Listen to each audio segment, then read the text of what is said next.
Stunning. After 26 years of marriage, I discovered my wife's devastating betrayal with my dying best friend. And the child she claimed was mine? It wasn't. I used to think my life was picture perfect. My wife, Linda, and I had been married for nearly 10 years, and although we had our ups and downs, I thought we were solid. My best friend, Henry, had been a constant in my life for even longer. We grew up together, went through college as inseparable as brothers, and when he got the devastating news about his cancer diagnosis, I was there for him every step of the way. At least I thought I was. Henry's illness hit us all hard. It wasn't just losing a friend. It was watching someone I loved waste away piece by piece. Linda was supportive through it all, or so I thought.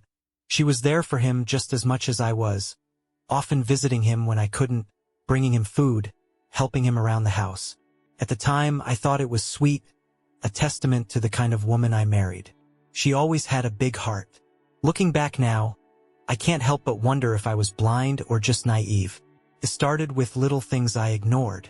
Linda's phone seemed to vibrate a lot more than usual, and she would quickly pick it up and step into another room. When I asked, she'd smile and brush it off, saying it was her mom or a group chat with friends. I never had any reason to doubt her before, so I let it go. Then there were the nights she came home later than usual, claiming she got caught up at work or ran into an old friend while running errands. I believed her because, well, why wouldn't I? This was Linda, the woman who stood by me through everything. Henry passed away on a cold November morning. I remember because I was holding his hand when it happened. He had always been the strongest guy I knew, and watching cancer take him felt like a cruel joke from the universe. Linda was there, too, standing at the foot of his bed. She cried, and so did I. We clung to each other in the aftermath, mourning a man who had been a cornerstone of both our lives. For a while, things felt normal, or at least as normal as they could be after losing someone so close. Then Linda dropped a bombshell. She was pregnant. My first reaction was shock, followed by joy. We'd been trying for a baby for years with no success, and now, out of the blue, it was happening. She was glowing, smiling in a way that made me forget all the stress and grief of the past few months. But as the days turned into weeks, something gnawed at me, a faint whisper of doubt I couldn't shake. The timeline didn't add up. It wasn't something I noticed right away, but once I did, it was impossible to ignore. Henry had been bedridden for months, and Linda and I hadn't exactly been close in the weeks leading up to his death. Grief had a way of driving a wedge between us, and physical intimacy was the last thing on my mind. Yet here she was 3 months along by her calculations. I tried to tell myself I was overthinking it. Stress could do funny things to a man's head, and I'd been under more stress than most people could handle. Still, the doubt lingered. When our daughter was born, I wanted nothing more than to believe she was mine. The moment I held her in my arms, I felt this overwhelming sense of love and protectiveness. But even in that beautiful, fragile moment, the doubt refused to let go. Her hair was dark, almost black, nothing like mine or Linda's lighter shades. I told myself it was a fluke, some genetic throwback, but deep down I wasn't convinced. Linda seemed so sure, though. She looked at me with those big, tearful eyes, telling me how much she loved me, how lucky we were to finally have a family. I wanted to believe her. I really did. But every time I looked at my daughter, I felt that tiny crack in my heart widen. It wasn't her fault, of course. She was innocent in all of this, and yet I couldn't shake the feeling that she was a daily reminder of something Linda wasn't telling me. I started noticing more things, little inconsistencies in Linda's stories about the months leading up to Henry's death. She would get defensive when I asked questions, like the time I found an old receipt for a dinner she claimed was a work meeting. Or the way she froze when I mentioned getting a paternity test, just to put my mind at ease. She tried to laugh it off, but her eyes gave her away. There was fear there, and it only made my suspicions grow. One night, after a particularly tense argument about something trivial, I blurted it out. "Is she mine, Linda? Is she really mine?" The words hung in the air, heavy and suffocating. Her face went pale, and for a moment, I thought she might actually come clean. But then she shook her head, her voice trembling as she said, "How can you even ask me that? She's your daughter, Nate." Of course, she's yours. But I didn't believe her. Not anymore. Linda's explanation for the timing of our daughter's birth came as a surprise. She claimed the baby had arrived 9 weeks early. At first, I didn't question it. The emotional whirlwind of becoming a father had left me with little room to analyze details. I clung to the excitement, convincing myself that nothing else mattered. But as the initial rush faded, the math started to bother me. 9 weeks premature. That's what Linda had said. Yet, looking at our daughter, her bright eyes, her pink cheeks, her weight, nothing about her seemed premature. She didn't have the frailty or small size you'd expect in a baby born that early. Every doctor visit confirmed she was perfectly healthy, hitting every milestone right on time. At first, I told myself I was overthinking it. Maybe I didn't fully understand what it meant for a baby to be premature. I wasn't an expert, after all.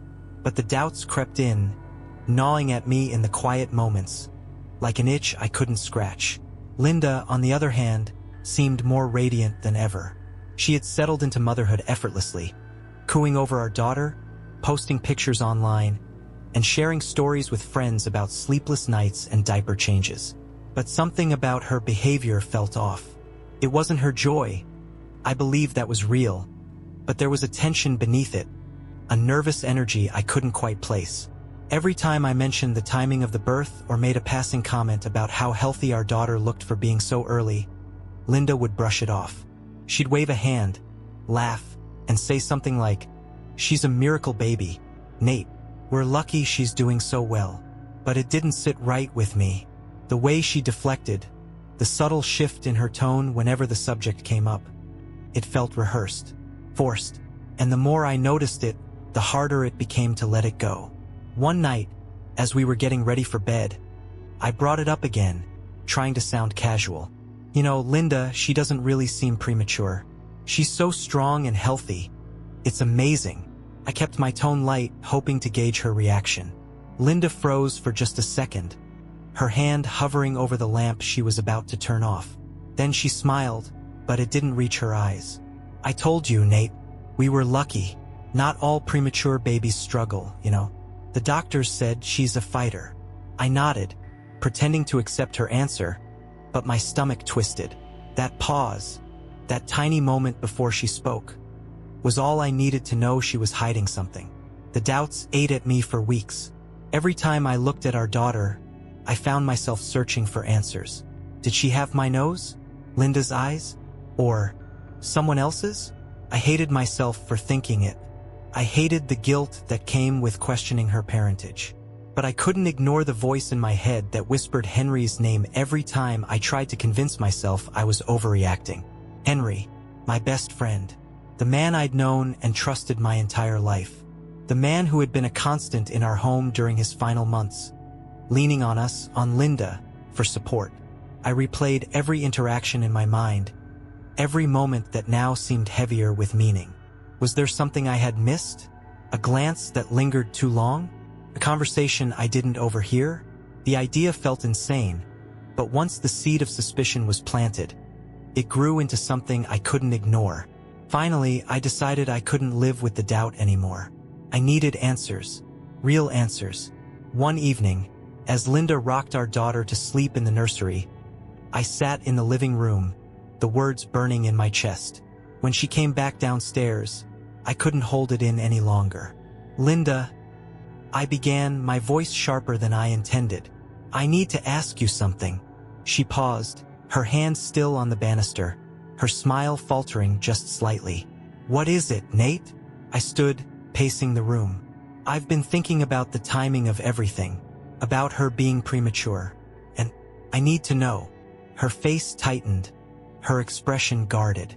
"Know what?" I took a deep breath, forcing myself to meet her eyes. "I want a DNA test, just to be sure, just to put my mind at ease."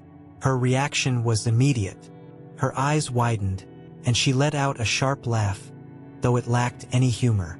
"A DNA test? Nate, are you serious? She's your daughter. How could you even think?" "I just need to know, Linda." I cut her off, my voice steady but firm. "It's been eating at me.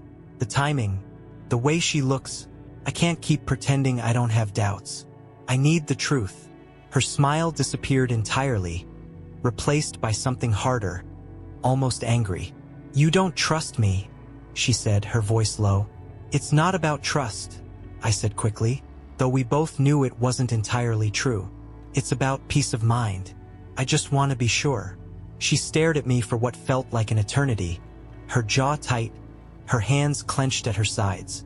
Finally, she shook her head, her voice trembling. Fine, if that's what you need, Nate. But I can't believe you'd even ask me this. I wanted to feel relieved, but the look in her eyes, the mix of fear and defiance, only made my suspicions grow. Linda's reaction to the DNA test wasn't what I expected. For days, she barely spoke to me. She went about her routine, caring for our daughter, cooking dinner, smiling politely when I spoke, but there was a wall between us. It was a performance and not a particularly convincing one. I could see the tension in her movements, the way she avoided meeting my eyes. I thought maybe she was angry. Maybe the idea of the test had hurt her so deeply that she couldn't bring herself to forgive me. But deep down, I knew better. I could feel it in my gut. She was stalling. The test results would take some time, and every day felt heavier than the last. I spent my nights on the couch, unable to sleep, my mind racing with possibilities. Every glance at our daughter brought a mix of emotions I could barely process. Love, doubt, guilt, anger. And then there was Linda, floating through the house like a shadow of the woman I'd married. One evening, about a week after I'd asked for the test, I came home from work to find her sitting in the living room. She was quiet, her hands folded tightly in her lap. The moment I walked in, I knew something was different. She didn't greet me, didn't offer one of those strained, practiced smiles she'd been wearing lately. She just looked at me, her face pale, her eyes red and swollen, like she'd been crying for hours. "Nate," she said softly, almost too softly to hear. I set my bag down, my heart already pounding. "What is it?" I asked, my voice cautious. She took a deep breath, her hands trembling slightly as she unfolded them. "We need to talk." I sat across from her, bracing myself. Whatever this was, it wasn't going to be good. I don't know how to say this," she began, her voice breaking. She looked down, twisting her wedding ring around her finger, and then back up at me. "But I can't keep this from you anymore. I need to tell you the truth." The air in the room felt heavy, suffocating. I nodded slowly, urging her to continue. "It's about Henry," she said, her eyes welling with tears. "And me. When he was sick, when I was taking care of him, things happened." For a moment, I thought I hadn't heard her correctly. "What do you mean, things happened?" I asked, though deep down I already knew. She looked away, her voice trembling. We had an affair, Nate." The words hit me like a physical blow. I sat back, staring at her, unable to speak, unable to breathe. My mind raced, trying to make sense of what she'd just said. Henry, my best friend? The man I'd watched die in front of me? It didn't seem real. How could you?" I finally managed to say, my voice barely more than a whisper. Tears streamed down her face as she tried to explain. "He was dying, Nate. He was in so much pain, physically and emotionally. He felt so alone, and I wanted to help him, to give him comfort. I didn't mean for it to happen, but he needed me." "Needed you?" I snapped, my voice rising. "He needed a friend, Linda. Not this. How could you justify this? How could you betray me like that?" She flinched at the venom in my words but didn't back down. "It wasn't about betraying you," she said, her voice desperate. "It was about being there for him. You weren't around as much and he needed someone. I didn't plan it, Nate. It happened. Don't you dare try to turn this on me," I said, standing up, my hands clenched into fists. "Don't you dare tell me I wasn't there for Henry. I was there every damn day, Linda. I held his hand when he died. For God's sake. And all that time, you were sneaking around behind my back." She sobbed, burying her face in her hands. "I'm sorry," she cried. "I didn't want to hurt you. I loved him, Nate. I loved you too, But it was different. He was dying, and I couldn't just let him go through it alone. Her words cut deeper than anything I'd ever heard. You loved him, I repeated, my voice cold. While you were married to me, while you were supposed to be supporting me. And what about her? I gestured toward the nursery, my voice trembling with rage. Is she even mine, Linda? She looked up at me, her face pale. I don't know, she whispered. That's why I agreed to the test. I need to know, too. I stared at her, my chest heaving, my mind spinning. You need to know? I said bitterly. How noble of you. You destroy our marriage, you betray me with my best friend, and now you need to know. I didn't mean for it to happen like this, she sobbed. I didn't mean to hurt you. I shook my head, stepping away from her. You didn't mean for any of this to happen, but it did. And now here we are. What am I supposed to do with this, Linda? What am I supposed to tell myself every time I look at her? Every time I think about Henry? She didn't answer. She just sat there, crying, her face in her hands. I couldn't look at her anymore. The woman I thought I knew, the woman I'd built my life with, was a stranger to me now. I turned and walked out of the room, slamming the door behind me. I didn't know where I was going, but I knew I couldn't be near her. Not after this. When you spend 26 years building a life with someone, you don't imagine it all coming apart in an instant. You tell yourself that whatever comes your way, you'll weather it together. But betrayal like this? It shatters everything. Linda's confession had left me gutted, and the more I thought about it, the clearer it became. There was no saving our marriage. Too much had been broken. I couldn't look at Linda without seeing Henry, without imagining the lies, the stolen moments, the betrayal that had taken place right under my nose. And as much as I loved the little girl I'd held in my arms, I couldn't pretend she was mine. Not anymore. I wasn't angry at her. She was innocent in all this, but I refused to live a lie for the rest of my life. 2 weeks after Linda's confession, I filed for divorce. It wasn't a decision I made lightly.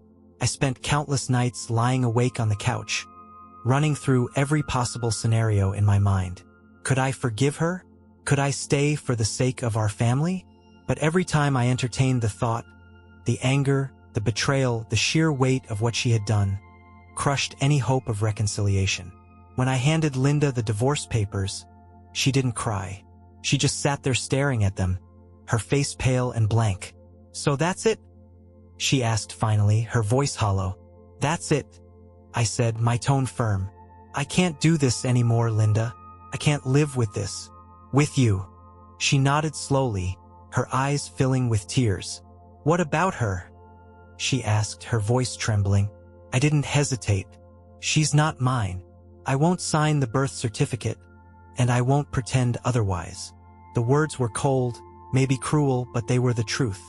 I wasn't going to let Linda manipulate me into a role I didn't belong in, not after everything she'd done. Linda's tears turned to anger after that. She accused me of abandoning her, of being selfish, of caring more about my pride than about the family we had built together. But her words didn't move me. Not anymore. She had made her choices, and now she had to live with them. My children, thank God, stood by me. I thought they might side with Linda or try to convince me to stay. But they surprised me. They saw through her tears and excuses, saw the pain she had caused, and they supported my decision to leave. I'm so sorry, Dad. My oldest, Sarah, said when I told her. She had always been sharp, perceptive, and she'd picked up on the tension in the house long before I'd sat her down to explain. You don't deserve this. No, I don't, I said quietly, my voice thick with emotion. But it's what happened, and now we have to move forward. My son, Jake, was less measured in his reaction. She's a liar, he spat, pacing the living room. She lied to you, to all of us. And for what? Some stupid affair? With Henry, of all people. Jake? I said gently, trying to calm him down, though I felt the same fire burning in my chest. It's done now. We can't change what happened. We just have to focus on what's next. Linda's family, however, was a different story. Her parents, her siblings, they all rallied around her, trying to convince me to reconsider. Nate, You've been married for so long. Her mother pleaded over the phone. People make mistakes. Don't throw it all away because of one bad decision.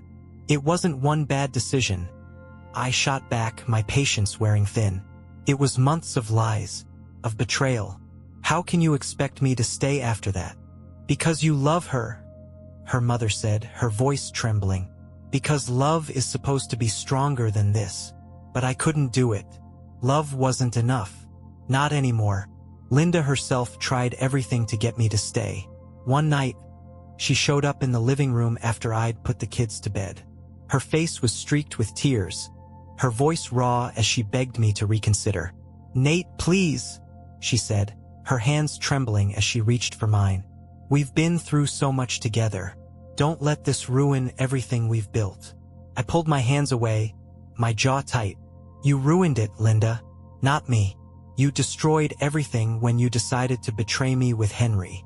How am I supposed to look at you and not see that? How am I supposed to move on from this?" "We can go to therapy," she said desperately. "We can work on this. I'll do whatever it takes." But I shook my head. It's too late for that. The weeks that followed were brutal. The divorce process was a constant reminder of how much we had lost, how much had been broken. But even as painful as it was, I knew I was making the right decision. When the DNA results finally came in, they confirmed what I already knew. She wasn't mine. I didn't need a piece of paper to tell me that, but seeing it in black and white still hurt in ways I hadn't anticipated. I refused to sign the documents recognizing her as my child. Linda fought me on it, of course, but I stood my ground. "She's innocent in all this," I told her. "But she's not mine. I won't live a lie, and I won't let you force me into one." The day our divorce was finalized, I felt a strange mix of relief and sorrow. 26 years of marriage, gone. But so was the weight of the lies, the anger, the betrayal. For the first time in months, I felt like I could finally breathe again. A year after the divorce, I was still picking up the pieces of my life. The weight of what had happened with Linda lingered, but it wasn't as suffocating as it once was. Time had dulled the sharp edges of betrayal, and while I wasn't completely healed, I'd begun to move forward. The house was quieter now, emptier without the chaos of our old family life. The kids had been supportive, but they had their own lives to lead, and I wasn't about to burden them with my struggles. For the first time in decades, I was alone. At first, I embraced the solitude. It gave me space to reflect, to work on myself, to rediscover who I was outside of being a husband and a father. But solitude has a way of turning into loneliness if you let it linger too long.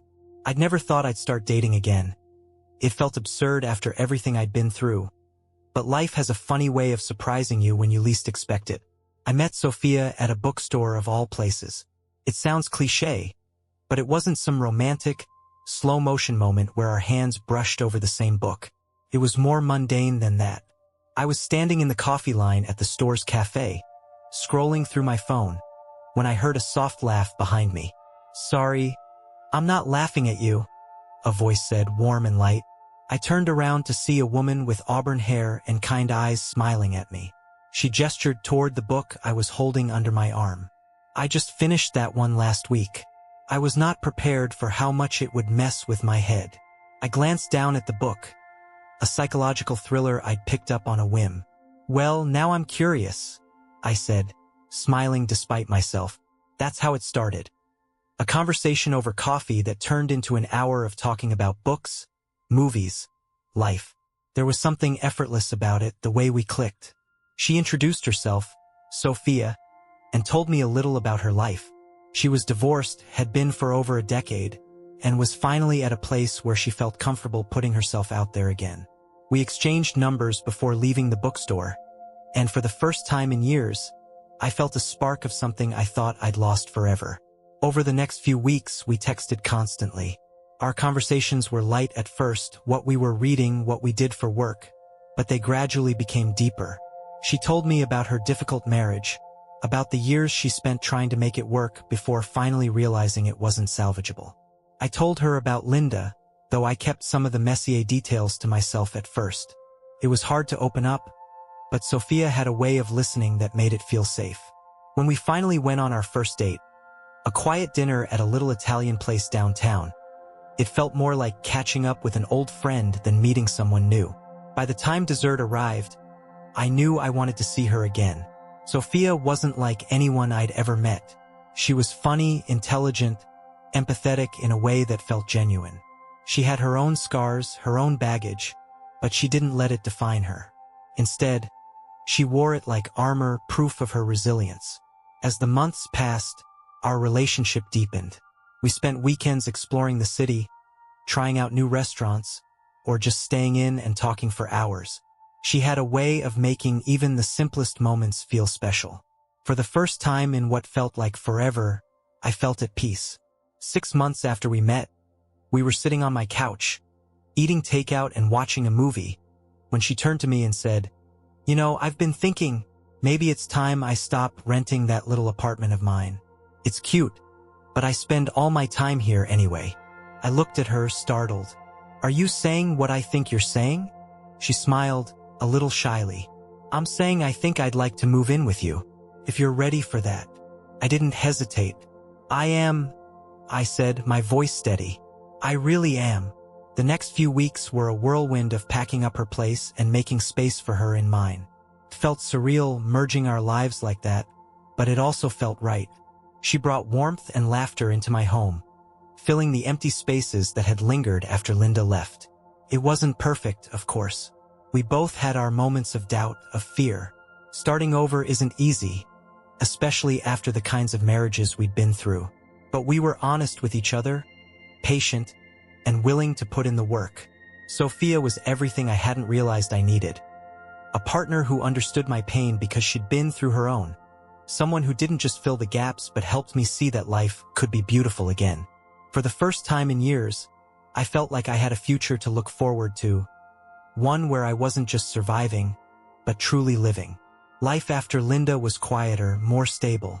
Once the divorce was finalized, we went our separate ways, and I did everything I could to leave the pain behind. I didn't speak to her after that day in court, and I had no intention of reopening wounds that were already trying to heal. She became a shadow in my life, a figure from the past I no longer had any reason to face. Linda never remarried. From what I heard through the kids, dating wasn't easy for her. Most men weren't interested in a middle-aged woman with a young child, especially one with the kind of baggage Linda carried. I tried not to let myself feel any satisfaction in that. I wasn't cruel, and despite everything, I didn't wish her unhappiness. But I couldn't deny that her struggles felt like a kind of karmic justice. Her daughter, Henry's daughter, grew up surrounded by love and support. Linda's parents, along with Henry's family, stepped in to help raise her, providing her with everything she needed. They doted on her, and from what I gathered, she thrived in their care. I never resented the little girl. She was innocent in all of this, but I also knew she wasn't mine to raise, and I'd made my peace with that decision. My own children, Sarah and Jake, stayed in touch with their mother. I encouraged it. No matter what Linda had done to me, she was still their mom, and I wasn't going to get in the way of their relationship. Sarah especially seemed to take on the role of peacekeeper, checking in on Linda regularly and occasionally updating me on how she was doing, though I never asked for details. "She's okay," Sarah would say, her voice cautious, as if she wasn't sure how much I wanted to know. "She's trying, you know? Doing her best." I'd nod, keeping my thoughts to myself. What was there to say? Linda's best hadn't been enough for me, but maybe it would be enough for her daughter. Jake, on the other hand, was less forgiving. He visited Linda occasionally, but his relationship with her remained strained. "She's fine, Dad," he'd say when I asked. "But honestly, I don't know how much time I can spend with her. It's like she hasn't moved on. She just exists." Hearing that didn't make me feel any better. If anything, it made me sad. Despite everything, there had been a time when I'd loved Linda deeply, when I'd thought we'd grow old together. Seeing her reduced to a shadow of her former self wasn't something I took pleasure in. My life with Sophia, on the other hand, was full of color and light. She brought joy into my days in ways I hadn't thought possible. She understood my pain without letting it define our relationship, and together we built something new, something honest. We didn't rush into marriage, but we talked about it often. "Whenever you're ready," Sophia would say with a smile, her eyes filled with warmth. "I'm happy with where we are now, but I wouldn't say no to a ring someday." She loved my kids, and they adored her. Sarah often joked that Sophia was more of a mom to her than Linda had been in years. And while I knew she didn't mean it to be cruel, it was a bittersweet reminder of how far Linda had drifted from all of us. As for me, I focused on the present. I didn't dwell on the past any more than necessary.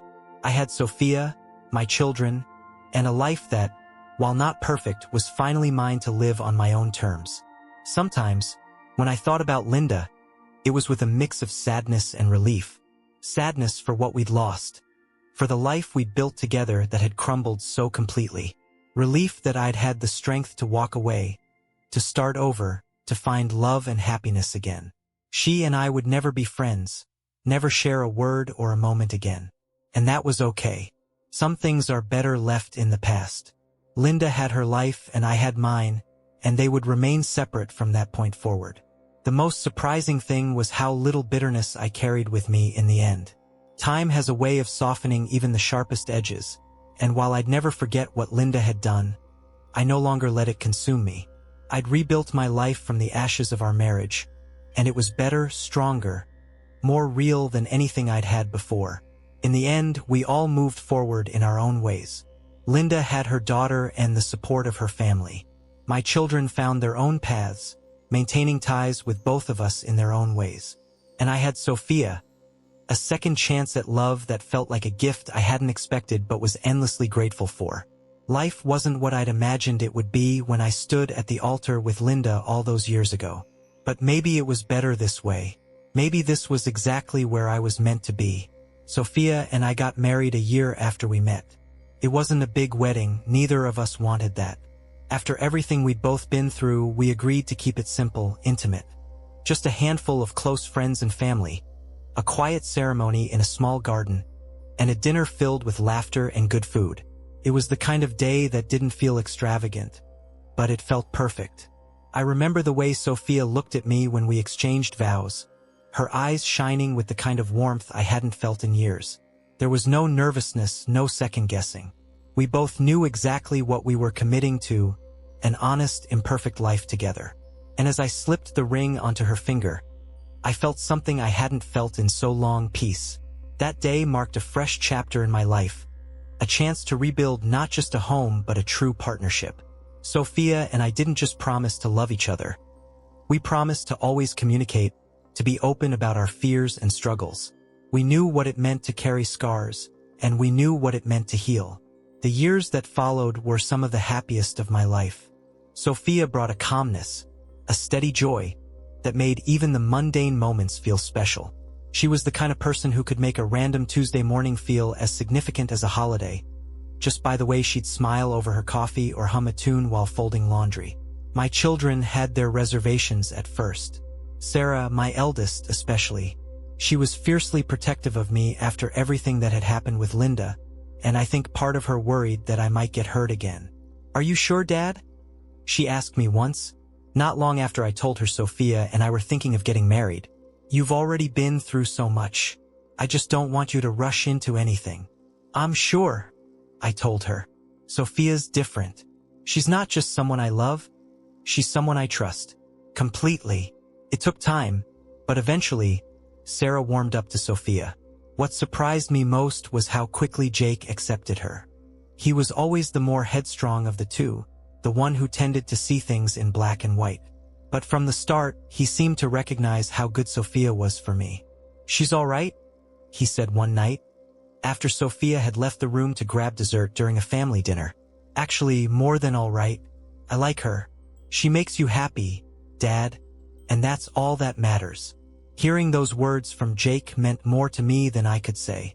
As the years turned into decades, Sophia became an integral part of our family. She wasn't just my wife. She was a friend to my children, a grandmother to their kids when the time came, and the steady anchor that held us all together. There were challenges, of course. Every marriage has them. But with Sophia, it was different. We didn't avoid the hard conversations. didn't let problems fester in silence. We faced them head-on together, and that made all the difference. One day, not long after we celebrated our 25th anniversary, Sarah pulled me aside during a family barbecue. "You know, Dad," she said, her tone softer than usual, "I wasn't sure about Sophia at first. I didn't think anyone could fill the space Mom left. But she's amazing. I'm really glad you found her." I looked at my daughter, my heart full. "Me too," I said. "Me too." Now, 27 years into our marriage, I can honestly say I've never regretted my decision. Sophia has been my rock, my partner, my best friend. She took a broken man and helped him heal, not by fixing him, but by standing beside him every step of the way. When I look back on my life, on everything that happened with Linda, with Henry, with the years of anger and heartbreak, it all feels like a distant memory now. Not forgotten, but no longer sharp or painful. Sophia and I built something beautiful together, something honest and true. We've spent nearly 3 decades proving that love doesn't have to be perfect to be real. It just has to be shared with the right person. And I know, without a doubt, that Sophia is mine. Looking back on my life, I can say with certainty that I don't regret the choices I made.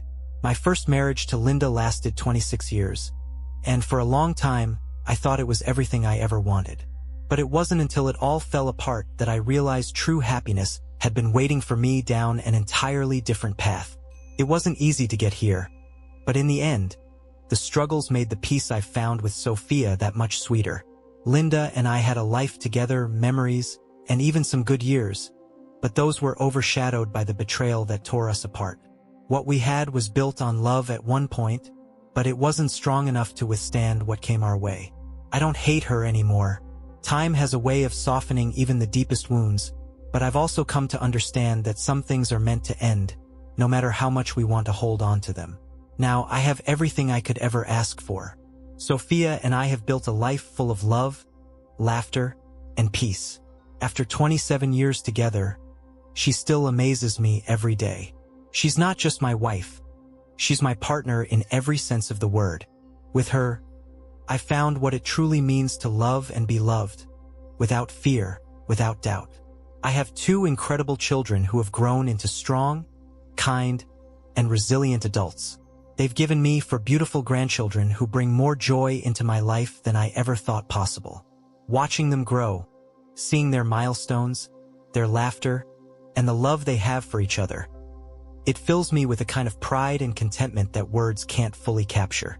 As for Linda, her life went in a different direction. She never remarried. From what I've heard, her relationships never worked out, and she stayed focused on raising her daughter. The girl grew up surrounded by love, supported by Linda and the extended family. And while I have no ill will toward her, our paths never crossed again. There was no reason for them to. Linda became a chapter of my life that I closed long ago, and I've never felt the need to reopen it. The years have taught me that happiness doesn't come from perfection. It comes from learning, from growing, and from being willing to start over when life demands it. My journey wasn't an easy one. I went through heartbreak, betrayal, and moments of doubt that felt impossible to overcome. But every step, every choice, led me to where I am today. As I sit here, reflecting on the life I've built, I feel nothing but gratitude. I've been blessed with more than I deserve: a wonderful wife, a family that loves me, and a chance to grow old surrounded by the people who matter most. Life doesn't always turn out the way we plan. It's messy, unpredictable, and often cruel. But if there's one thing I've learned, it's that there's always a chance to find happiness, even after the darkest days. You just have to be willing to reach for it. Looking back, I realize my life didn't follow the script I once imagined, but in the end, it turned out better than I could have hoped. And for that, I'll always be thankful.